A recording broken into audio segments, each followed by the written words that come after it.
মুসা নবী ডাক দিয়া কয় রব্বি আরিনি, ও রহমতের আল্লাহ একবার একটু আমাকে দেখা দাও। মুসা নবী বারবার বলে রব্বি আরিনি, আল্লাহ বারবার বলেন লান তারানি। মুসা নবী বলেন আসো আমাকে একটু দেখা দাও। রবের নাম নাও, রবের নাম শুনি, রবের আওয়াজ শুনি, এত মজা, এত মজা।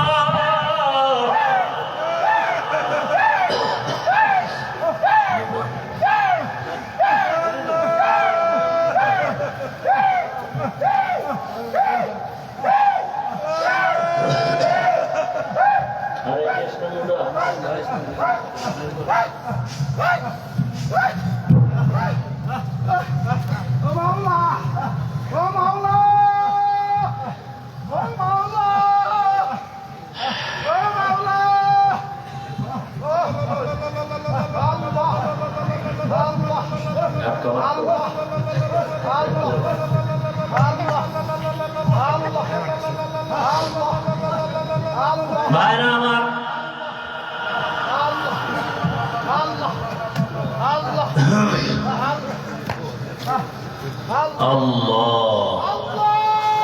আসলে ভাই বাবা মারা গেছে কারো, এরকম হয় না? কথা বলেন না কেন?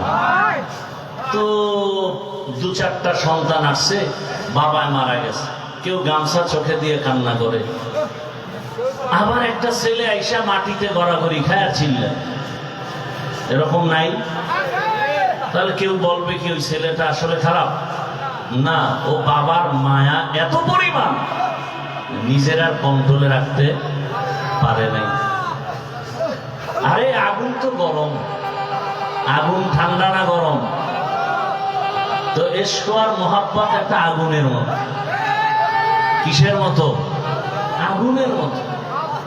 আল্লাহ নিজে বলতেছেন ইন্নামাল মুমিনুনা আল্লাযীনা ইযা যুকিরাল্লাহু ওয়াজিলাত কুলুবুহুম ওয়া ইযা তুলিয়াত আলাইহিম আয়াতুহু যাদাতুহুম ঈমানা ওয়া আলা রাব্বিহিম ইয়াতাওয়াক্কালুন। আল্লাহ বলেন যারা খাঁটি ঈমানওয়ালা, এদের সামনে যখন আমার নাম বলা হবে, আল্লাহর নামের জিকির হবে, নাম উচ্চারণ হবে, তখন তাদের কলবে ঝালঝালা শুরু হয়ে যাবে, কলবের ভেতরে কম্পন। আর যখন কোরআনের তেলাওয়াত হবে, তখন তাদের ঈমান এই পরিমাণ তাজা হয়ে যাবে। ঈমান যখন তাজা হয়ে যাবে, আরে একটা মানুষের চিন্তা চেতনা এমন, আমি প্রায় সময় বলি, শামসুল হক ফরিদপুরি রহমাতুল্লাহ আলাইহি বলেন, দুনিয়াতে যত মানুষ দেখো সব পাগল। কেউ টাকার পাগল, কেউ ক্ষমতার পাগল, কেউ নারীর পাগল, কেউ বাড়ির পাগল, কেউ সৌন্দর্যের পাগল। আর এ দুনিয়াতে একদল মানুষ, এরা টাকার পাগল না, গাড়ির পাগল না, বাড়ির পাগল না, সৌন্দর্যের পাগল না। এই মানুষগুলো একমাত্র আমার মাওলার পাগল। যে টাকার পাগল সে 24টা ঘন্টাই ফিকির করে টাকা, টাকা, ডানে বামে সামনে পেছনে টাকা। যে গাড়ির পাগল সে সব সময় ফিকির গাড়ি আর গাড়ি। যে বাড়ির পাগল সে 24টা ঘন্টায় ফিকির আর জিকির, বাড়ি বাড়ি বাড়ি। আর যেই বান্দার অন্তরে আমার মালিকের আগুন, ওই বান্দা বাড়ি চায় না, গাড়ি চায় না, ওই বান্দার অন্তরে সবসময় আগুন জ্বলে। আমার মালিক, আমার মালিকের তো এখনো চিনতে পারি নাই। আজ আমি কথা বলি, কত সুন্দর কণ্ঠের আওয়াজ। এই সুন্দর কণ্ঠ কে দিলেন? তাকে তো একবারও চিনলাম না। আমারে বাড়ির মালিক, গাড়ির মালিক, সন্তানের মালিক কে বানাইছেন? বাড়ি চিনলাম, গাড়ি চিনলাম, সন্তান চিনলাম, সব চিনলাম, কিন্তু গাড়ি যে আমাকে মালিক বানাইলেন তারে তো এখনো চিনলাম না। আল্লাহ তাআলা মুহাব্বত, বান্দাকেই তো আল্লাহ মুহাব্বতের দরজা খুলে ডাকেন। ইব্রাহিম নবীর মেরাজ দিলেন আগুনের মধ্যে নিয়া। আগুন জ্বলতেছে কিন্তু ইব্রাহিম জ্বলে না, কারণ আমার মালিকের কুদরতের নজর পড়ে গেছে। ইউনূস আলাইহিস সালামের সাথে মেরাজ হয় মাছের পেটের মধ্যে নিয়া। ওই মাছের পেটে গিয়াও ইউনূস আমার আল্লাহকে ভুলেন না। ওই মাছের পেটের মধ্যে ইউনূস আমার আল্লাহকে ডাকতেছেন। আল্লাহ বলেন যে আমাকে ভুলে না, আমিও তাকে ভুলতে পারি না। আল্লাহ তাআলা মূসা নবীর সাথে কথা বললেন তুর পাহাড়ে, মেরাজ। আদম আলাইহিস সালামের সাথে মেরাজ আরাফার ময়দান। আর আপনার আমার নবীর সাথে মেরাজের চূড়ান্ত ঠিকানা দিলেন আরশে আজিম। সেই মেরাজ হলো রাতের বেলা না দিনে? রাতে। কেন? তো বন্ধুর সাথে বন্ধুর মহাব্বতের আলাপটা তো রাতের অন্ধকারেই ভালো হয়। इश्क़ आशवालस्ते को चो बरफरो हर चे जुज माशूक़े बाकी जुमला सो। আল্লাহ জন্য নবীকে রাতের বেলা নিয়ে গেলেন, আর সে আজিমে নিয়ে কথা বলবেন। আল্লাহ তাআলা জিবরাইল আমিনকে পাঠায় বলে, যাও আমার নবীকে সাজাইয়া নিয়ে আসো আমার বাড়ি আরশে আজিমে। জান্নাত থেকে একটা বোরাক নিয়ে যাও।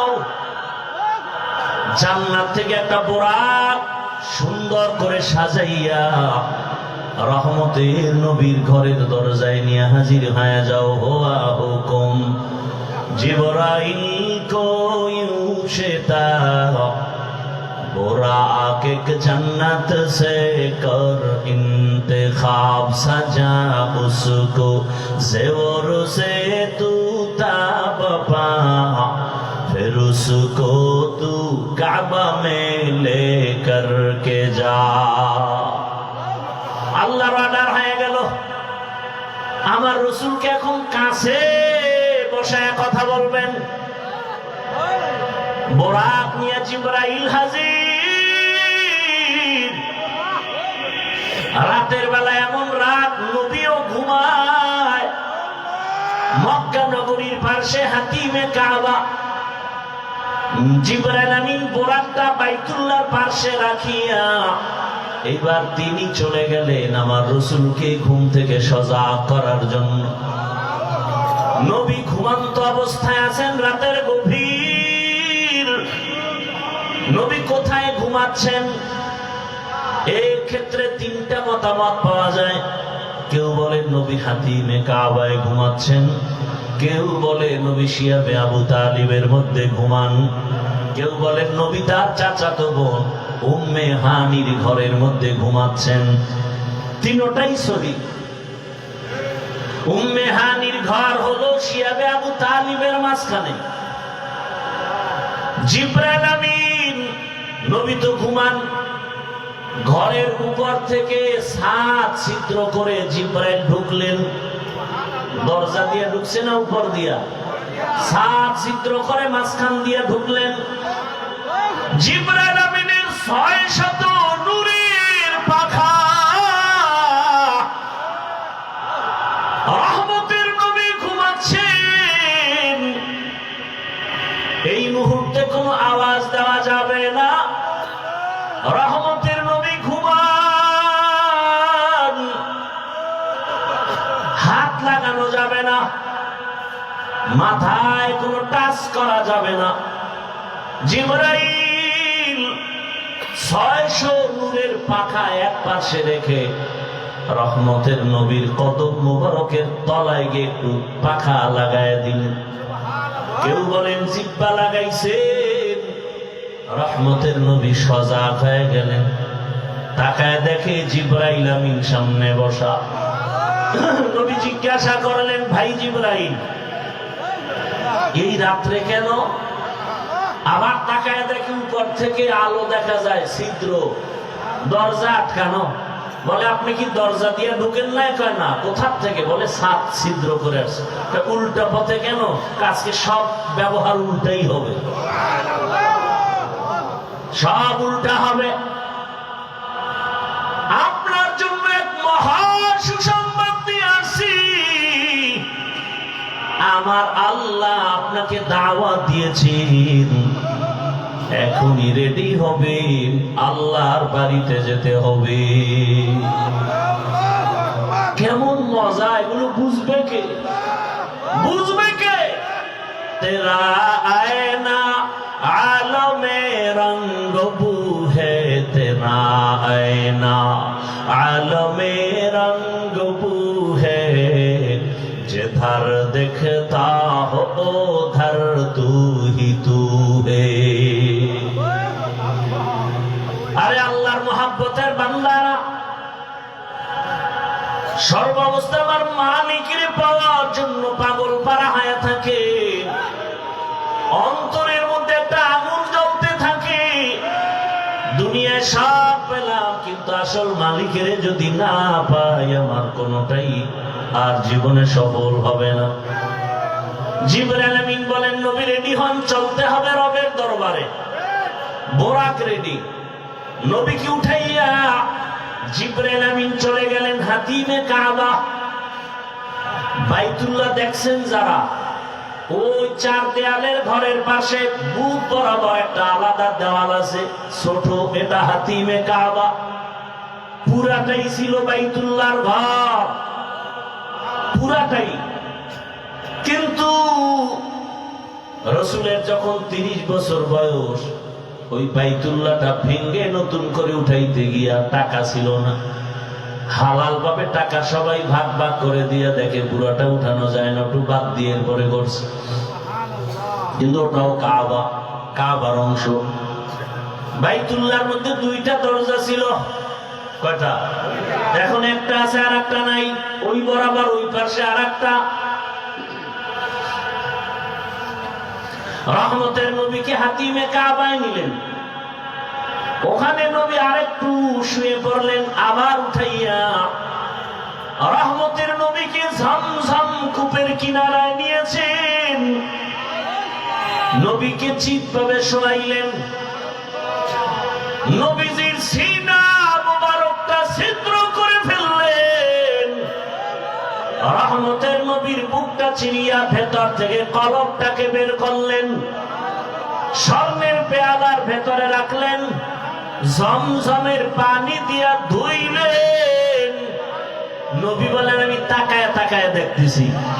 ওখানে জিবরাইল দাঁড়ানো, ওখানে মিকাইল দাঁড়ানো, আমার ডানে 70,000 রহমতের ফেরেশতা দাঁড়ানো, আমার বামে 70,000 রহমতের ফেরেশতা দাঁড়ানো, সামনে রহমতের 70,000 ফেরেশতা দাঁড়ানো, পেছনে 70,000 রহমতের ফেরেশতা দাঁড়ানো।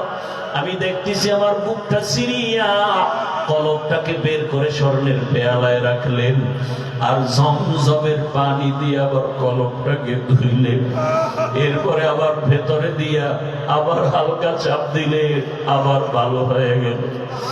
আমার সেলাই লাগলো না, রক্ত গেল না, ব্যথাও পেলাম না। জিবরাইল কয়, জমজম পানি দিয়ে এবার ওযু বানাইয়া দেন। ওযু বানাইয়া রেডি হয়ে যান। মায়ার নবী জমজমের পানি দিয়ে ওযু বানাইছেন। ওরে মুফাসসিরিনে কেরাম বলেন, জমজম পানি কাউসারের থেকেও দামি।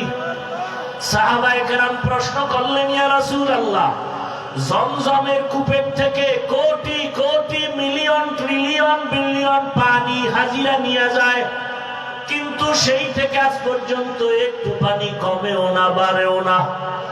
এই পানিটার তলা কই? রহমতের নবী বলেন, জমজম কূপের তলা হলো হাউজে কাউসারের সাথে লাগানো। জমজম কূপের পানি পান করলে এতটা লাভ। মানুষের পানি পান করলে পিপাসা নিবারণ হয়, ক্ষুধা নিবারণ হয় না। জমজম পানিটা পান করলে ক্ষুধা নিবারণ হয়, পিপাসাও নিবারণ হয়। এজন্য কেউ যদি জমজমের পানি পান করে, নবী বলেন তুমি এই দোয়া পড়ে পান করো, আল্লাহুম্মা ইন্না নাসআলুকা ইলমান নাফিআ ওয়া রিজকান ওয়াসিআ ওয়া শিফাআন মিন কুল্লি দা। জমজমের পানি পান করো, রোগের ঔষধ। বান্দা তোমার শেফা আল্লাহ দান করবেন, এত পাওয়ার ওয়ালা পানি। নবী বলেন ওযু করলাম, এরপরে 2 রাকাত নামাজ আদায় করলাম। মেরাজ সফর শুরু হবে, এখান থেকে একটা সবক, কেউ যদি সফরে বের হও, ওযু সহ বের হও, 2 রাকাত নামাজ পড়ে বের হও। নবী নামাজ কমপ্লিট করে দোয়া করলেন। এবার জিবরাইল বলেন ইয়া রাসূলুল্লাহ বোরাক রেডি, উঠেন। নবী উঠবে, কিন্তু বোরাক একটু বাহানা করে, উঠাইতে চায় না। জিবরাইল বলে বোরাক এমন কেন করো, চিনো? বলে হ্যাঁ চিনি, নি তো রহমতের নবী। বাহানা করার একটা কারণ, নবী যদি একটু বলতেন আজ আমাকে বাহন উঠবেন, ব্যবহার করবেন, হাসরেও জান্নাতে আমাকে ব্যবহার করবেন, যদি নবী বলতেন আমি একটু খুশি হইতাম। এই কথাটা শোনার জন্য আমি বাহানা করতেছি। রহমতের নবী আমার পিঠে সওয়ার হয়ে যাবেন। রহমতের নবী উঠলেন, জিবরাইল মিকাইল চলছে। বাইতুল্লাহ থেকে বাইতুল মাকদিস যাইতে 1 মাস লাগে। নবী বলেন আমি তাকায় দেখলাম এই বোরাক একটা কদম দেওয়া মাত্র বাইতুল মাকদিসে হাজির। মসজিদ থেকে মেরাজ শুরু। এজন্যই তো বান্দা মুমিনের মেরাজ হলো নামাজ। মসজিদে গিয়া নামাজে দাঁড়াও, ওখানে ঢুকার সময় ইতিকাফের নিয়তে ঢুকো। দুনিয়াবি কালেকশন সব বন্ধ, এখন রবের সাথে সম্পর্ক, রবের দরবারে হাজির হয়ে গেছো। এজন্যই তো নামাজের মধ্যে কোনো সালাম চলে না, কথা চলে না। কেন? তখন একমাত্র কথা চলে আমার রবের সাথে। নামাজের ভেতরে রবের সাথে কথা চলবে। দুনিয়ার কানেকশন বন্ধ, ব্যবসা বন্ধ, চাকরি বন্ধ, কথা বন্ধ। কেউ সালাম দেওয়া জায়েজ নাই, দিলেও নিতে পারবে না। রহমতের নবী বলেন বের হয়ে গেলাম, মাঝখানে আরো জায়গায় জায়গায় দাঁড়াইলাম। প্রথম স্টেশন মদিনাতুল মুনাওয়ারায় নামলাম, 2 রাকাত নামাজ পড়লাম। এরপরে আবার যাইতেছি, মুসা নবীর এলাকা তুর পাহাড় দেখলাম। মুসা নবীর কবরটাও আল্লাহ দেখাইছে। আমি মুসা নবীর কবরের দিকে তাকায় দেখি মুসা নবী কবরে নামাজ আদায় করতেছি। আল্লাহ রাসূল বলেন সব নবীরা কবরে জিন্দা। আল আম্বিয়া ওয়া হিয়াউন ফি কুবুরিহিম ইউসাল্লুন। সমস্ত নবী রাসূল কবরে জিন্দা। আল্লাহ কোরআনে বলেন আমি এদেরকে খানা দেই, রিজিক দেই। এই হাদিসটা আওলাদে রাসূল হুসাইন আহমদ মাদনী রাসূলের রওজার পাশে ছাত্রদেরকে পড়াচ্ছেন। ছাত্ররা কয় হযরত নবী রাসূল মসজিদে কবরের মধ্যে নামাজ পড়েন, এটা কেমনে? কয় আমাকে জিজ্ঞাসা কেন? যিনি হাদিস কইছেন তিনি তো রওজায় আছে, তাকে জিজ্ঞেস করো। ছাত্ররাও তো তেমন আমাদের মতো বেআমল আর বেয়াদব না। আওলাদে রাসূলের সামনে ছাত্র কত দামি। সাথে সাথে ওরা মুরাকাবায় গেল। ছাত্ররা মুরাকাবায় দেখতেছেন রহমতের নবী সিজদায় পড়ে আছেন। ভাইরা আমার, বাইতুল মাকদিসে চলে গেলেন। রহমতের নবী জিবরাইল আমিন একটা খুঁটির সাথে পোরাকটাকে বাঁধলেন। ওখানে সব নবী রাসূল এসে হাজির হয়ে গেলেন। জিবরাইল আমিন আযান দিলেন। এরপরে ইকামত, ইমামতি কে করবে? রহমতের নবীকে আল্লাহ পাক সামনে যাওয়ার হুকুম দিয়ে দিলেন। নবী ইমাম হয়ে গেলেন। প্রত্যেকটা পয়েন্টে অনেক কথা বলার সময় নাই। ওখান থেকে আল্লাহ পাক নবীকে আরশে আজিমের দিকে রওনা করায় দিবেন। বুরাক রেডি। নবী বসলেন, জিবরাইল আমিন বসলেন। এক টানে 500 বছরের পথ চলে গেল চোখের পলকে প্রথম আসমানে। প্রথম আসমানে গিয়া দেখে, নবী বলেন আমি দেখি 2টা দরজা, জামরা দিয়ে পুত পাথরের দরজা, দোনো দরজার বাহির সাইডে 2টা তালা লাগানো, নূরের তৈরি তালা। জিব্রাইল বলে, এই দারওয়ান গেট খোলো। ভেতর থেকে আওয়াজ আসতেছে, মান আনতা, কে আপনি? বলে আনা জিব্রাইল, আমি জিব্রাইল। আমাম্মা, আপনার সাথে কে? বলে হুয়া মুহাম্মদ সাল্লাল্লাহু আলাইহি ওয়াসাল্লাম। দরজা খোলো। বলে কেন? কয় ভেতরে যাব। দারওয়ান কয় অনুমতি নিয়ে আসা হয়েছে নি? জিব্রাইল বলে হ্যাঁ। দারওয়ান বলে চাবি তো আমার হাতে নাই, চাবি তো রহমতের রসুলের হাতে, চাবি তো ইসমে আজম, বিসমিল্লাহ বলবে তো তালা খুলে যাবে। নবী বললেন আমি বিসমিল্লাহ বলা মাত্র দুটোটা নূরের তালা খুলে গেল। ভেতরে ঢুকলাম। নবী বলেন প্রত্যেক আসমানে 2টা করে দরজা আছে। এক দরজা দিয়ে বান্দার আমল আর সে আজিমে যায়, আর এক দরজা দিয়া আমার মাওলা বান্দার জন্য রিজিক পাঠায়। হ্যাঁ, আল্লাহ রিজিক পাঠায় এক দরজা দিয়া, আর এক দরজা দিয়া বান্দার আমল চলে যায়। নবীজি বলেন আমি ঢুকলাম, ঘুরে ঘুরে ঘুরে ঘুরে দেখলাম। এরপরে আবার উপরে গেলাম মহাশূন্য, এরপর 2য় আসমান, সেখানেও 2 দরজা, নূরের তালা। এখানেও জিব্রাইল অনুমতি চাইল। এভাবে করতে করতে 7ম আসমানে চলে গেলাম। 7ম আসমানে গিয়ে দেখি একটা নূরের ঘর, যাকে বলে বাইতুল মামুর। 70,000 রহমতের ফেরেশতারা তাওয়াফ করে। একবার যারা সুযোগ পাবে, কিয়ামতের আগে আর সুযোগ নাই। আমি ওখান থেকে আর উপরে গেলাম সিদরাতুল মুনতাহা। রাতের অল্প সময় একটা বড়ই গাছ, তেলের ড্রামের মতো এক একটা বড়ই, আর হাতির কানের মতো এক একটা পাতা কালকে লাল। নবী বলেন ওখান থেকে এবার জিব্রাইল আলাদা, আল্লাহ আলাদা বোরাক পাঠাইছেন, আর আলাদা একটা বাহন পাঠাইলেন রফরফ নামের। ওখান থেকে আবার সফর শুরু। যাইতেছি যাইতেছি, কত পানি, কত আগুনের স্তর পাড়ায়া, যাইতে যাইতে যাইতে যাইতে অনেক উপরে যাইতেছি, অনেক। হঠাৎ পানির স্তর পাড়াইয়া অনেক উপরে গিয়া দেখি নূরের তৈরি আরশে আজিম।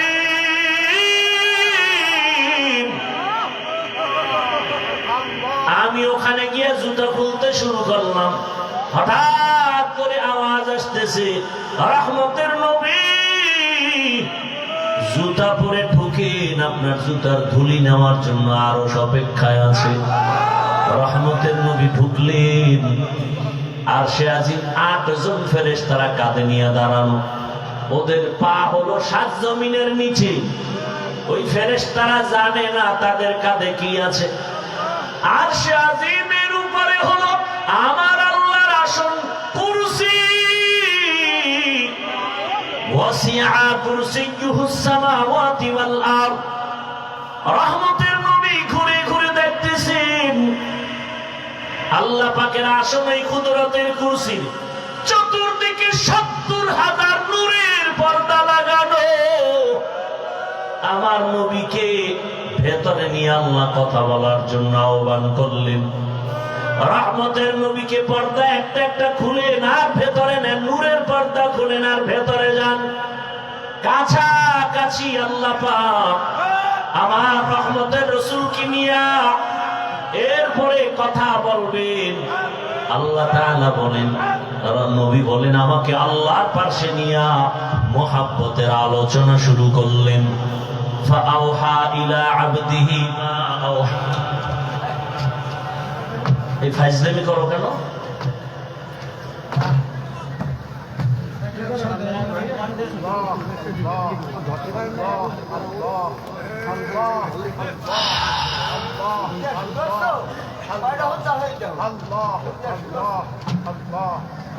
ইশক মোহাব্বত ভালো, সম্মান ভালো, আবেগ দিয়ে বেয়াদবি করা ভালো না। মাইক টাইনে লয়ে যাওয়া, সুমা দেওয়া, এটি বেয়াদবি, এটি ইশক না, এটা কন্ট্রোল করতে হবে।